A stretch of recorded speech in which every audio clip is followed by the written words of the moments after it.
Hey everybody, welcome to AP Psych Module 3. I'm excited to have you here. Today we are going to be talking about research design, some basic statistical stuff. We'll go into more of that in Module 4, and then some ethical guidelines in Psych. You need to be taking notes as we go. I am highly recommending that you take those notes on paper, that you're like writing them instead of typing your notes, because as we are learning more and more about what the AP exam is going to look like, I think it's going to be really important that we have like paper notes organized and ready to go for that, just as like a hint. I'm not sure, but I think that's where we're headed. All right, so to get started today, we're going to talk about variables. So these should be very familiar terms for you. I just wanted to go over them quickly.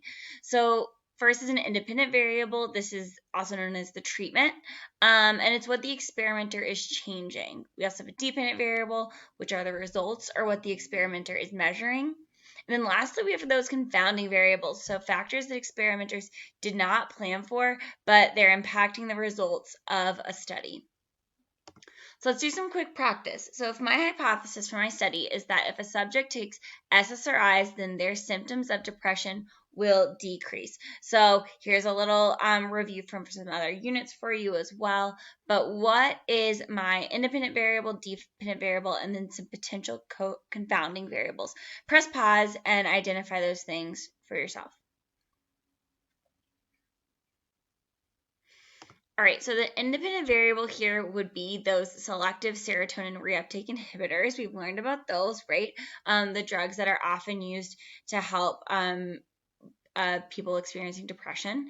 And our dependent variable are the symptoms of depression. So as experimenters, we are controlling the SSRIs. We're giving subjects SSRIs, right? And then we are measuring those symptoms of depression.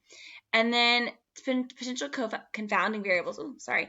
There are like infinite numbers of these, right? Here are some that I thought of. If you think of different ones, they're probably right. If you're unsure, just feel free to reach out and check in with me. So I identified other medications the subjects are taking, significant life events during the experiment. So if we're measuring symptoms of depression and global pandemic happens, right? That might exacerbate some of those symptoms that we weren't planning for. And then also use of other treatments. So if patients are, going to therapy while they're also taking these drugs, it's hard to know if the drug is what's causing the decrease in symptoms, or if it's the therapy, right? Or if it's the combination of both. That is key there. All right, so hopefully you assumed that operational definitions is where I was headed next. So if we think back to that hypothesis that we just talked about, what needs to be operationalized here? So again, that hypothesis is if subjects take SSRIs, then their symptoms of depression will decrease. So we need to operationalize both variables in this situation. We need to operationalize our independent and our dependent variable. So here's some of those questions that we should be thinking about as we're operationalizing it.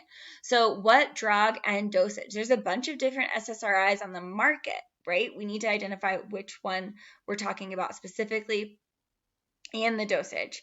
And potentially we might want to operationalize like when the subject is taking it and under what conditions. So are they taking it with food? Are they taking it in the morning consistently? What are those things we really need to specify?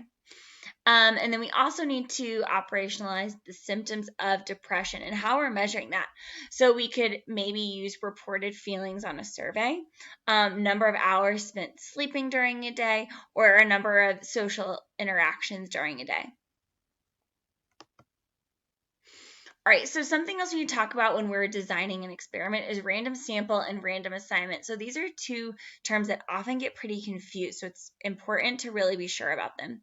So random sample means that every person in the population has an equal chance of being chosen as a subject in a study. And this is very difficult. It's very hard to find a study that uses fully random sampling, right? Let's say I wanted to do a sample of 11th graders across the United States. it's going to be really hard for me to get a completely random sample. However, I could probably get a pretty representative sample that ensures that according to different demographics, that the subjects of my study represent 11th graders across the country pretty well. So you're capable of having a representative sample even if you don't have a completely random sample. All right, and then random assignment. So this random assignment happens after the sample's already been chosen, right? So random sample would have to happen first and then random assignment. So after the sample has been chosen, everyone in the sample, all subjects, have an equal chance of being in the experimental or control group.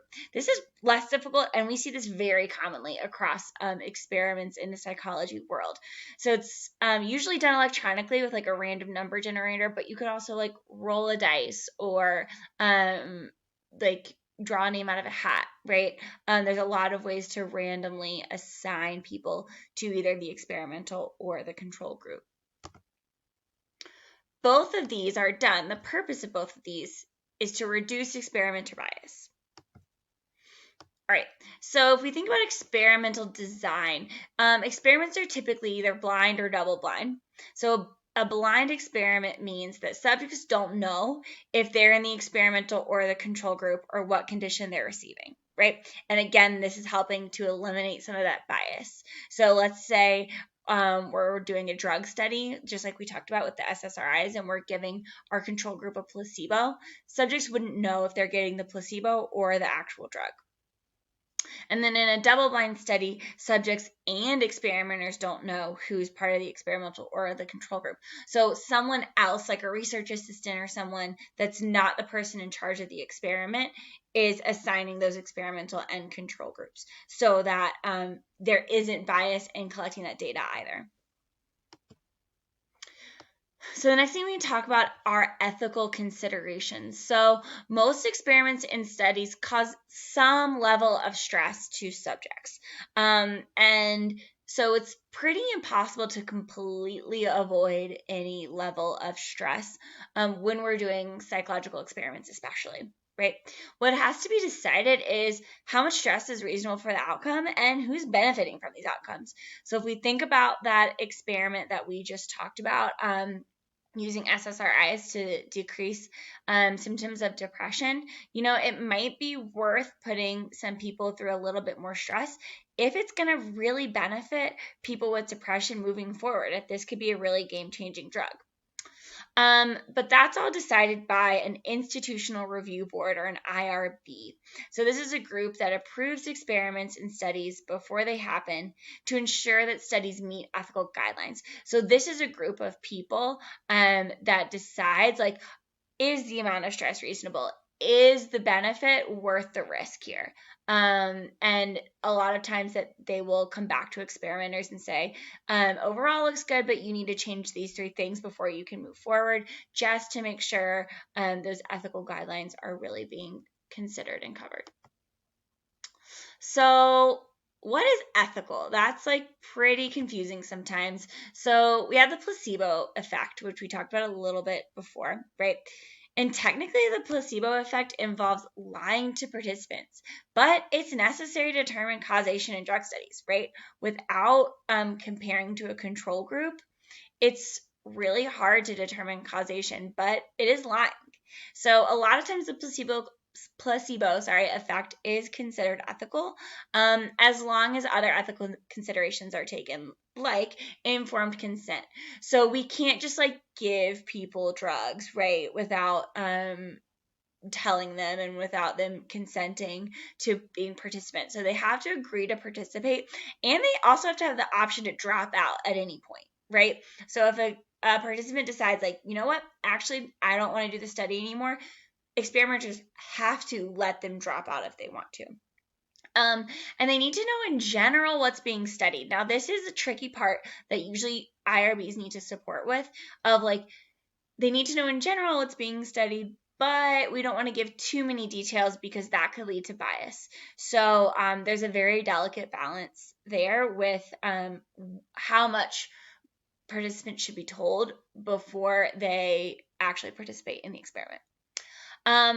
But debriefing is the other important part of that, right? So after an experiment, subjects must be told the results of the study, and they have to be told everything after it's all done. Exactly what was being studied, and what condition they were under. So were you in a control group or a placebo group? All of those things need to be out in the open after the experiment is done. And then last is confidentiality. So after the experiment is published in like a journal or something, there can't be any identifying information of the subjects. So they can't say anything that would lead to understanding what the subjects, or who the subjects are, rather, to protect their identities.